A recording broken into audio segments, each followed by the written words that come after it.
Welcome to this deep dive brought to you by Safety One Source. Today we're really zeroing in on some practical OSHA interpretations, specifically around working surfaces. We're talking ladders, guardrails, things you deal with every day. This stuff is absolutely crucial for you safety professionals, risk managers, really anyone looking to boost their safety knowledge. We've gone through actual questions people asked OSHA and looked at their official responses.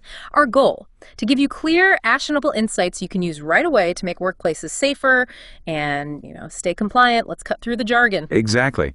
And what's so useful about these letters of interpretation is they get into the real specifics, the situations you actually face. It takes us past the general rules and shows how OSHA applies them, often based on, scenarios people like you brought up.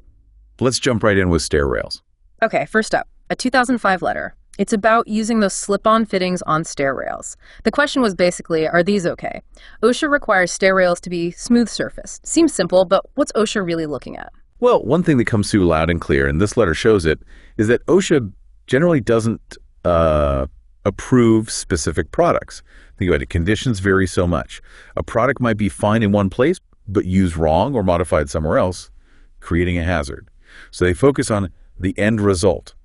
Is the workplace safe? Right, so no OSHA-approved stamp on a particular brand. Okay. But that smooth surfaced requirement, what does that actually mean for someone trying to check their stair rails? The key thing is stopping injuries. Smooth surface means no bumps, no projections, nothing that could cause a puncture or a cut, or even something that could snag clothing, maybe jewelry, and cause someone to lose their balance.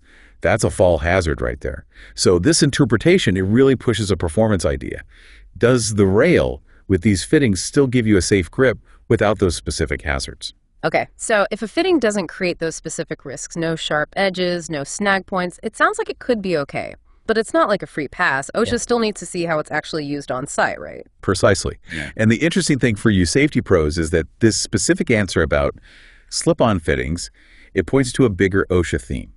They often look at function and safety outcome, not just prescribing one exact design. That leaves room for new ideas, but the responsibility is on you to make sure whatever you choose is fundamentally safe. All right, let's shift gears to ladders. There's a 2019 letter about something really fundamental, how you hold on to the ladder when climbing. The question was, do employees have to grab the horizontal rungs? It feels like common sense, but maybe there are times that's not the only way. There are, yeah.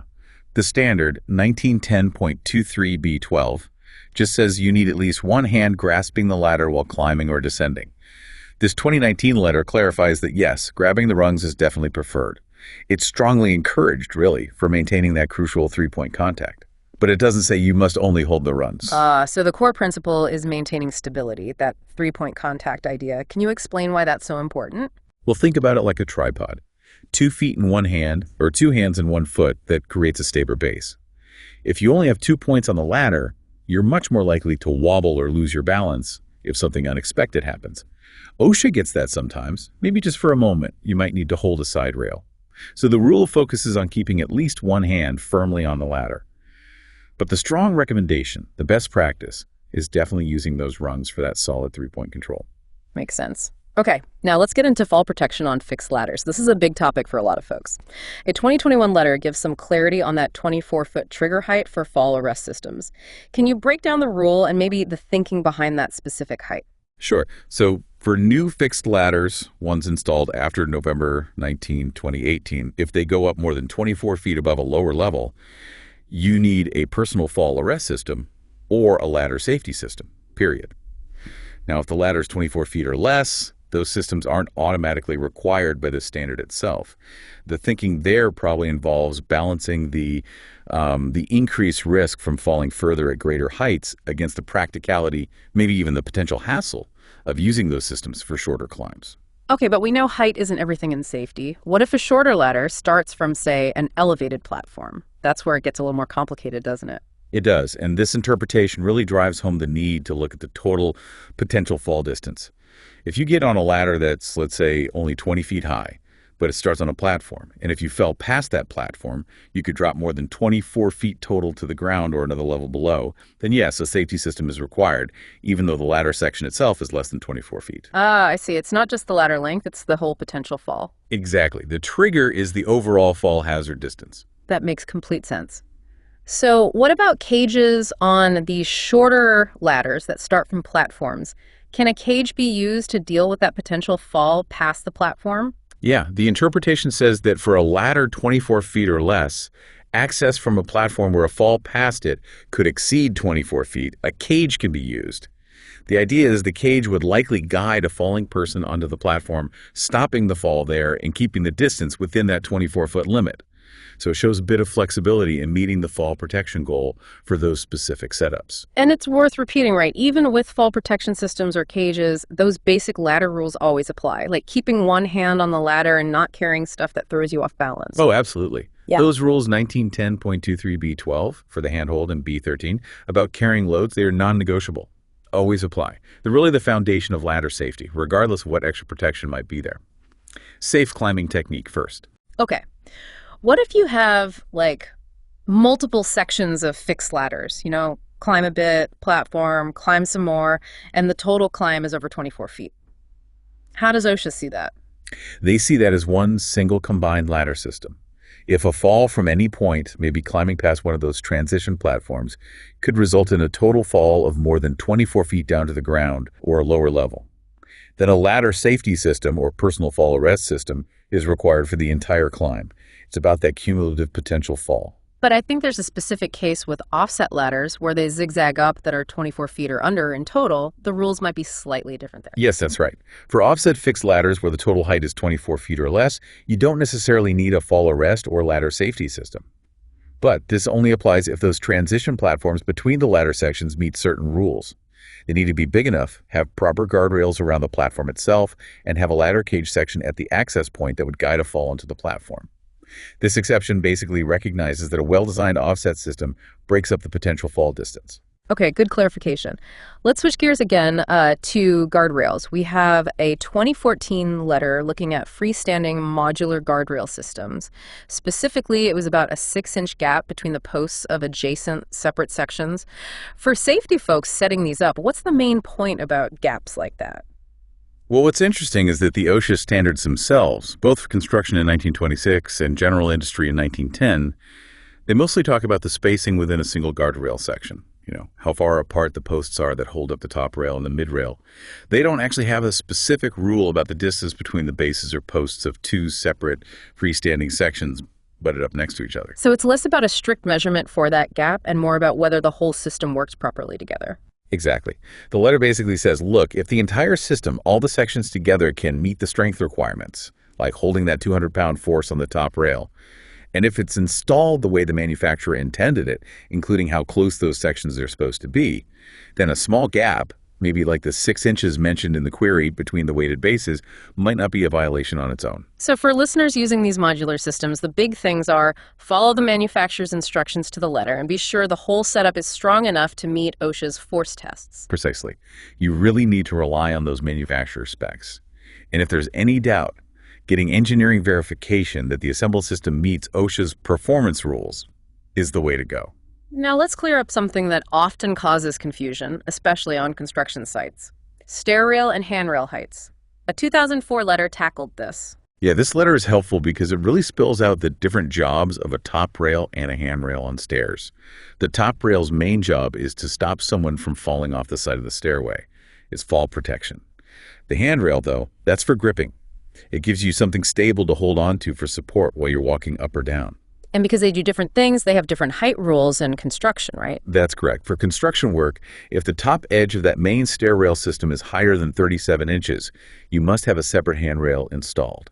And that separate handrail has to be mounted so its top surface is between 30 and 37 inches above the front edge, the nosing, of the stair treads. Okay, so if your top rail is, say, 40 inches high on a construction stair, that alone isn't good enough. You need that extra handrail lower down in that 30 to 37 inch sweet spot.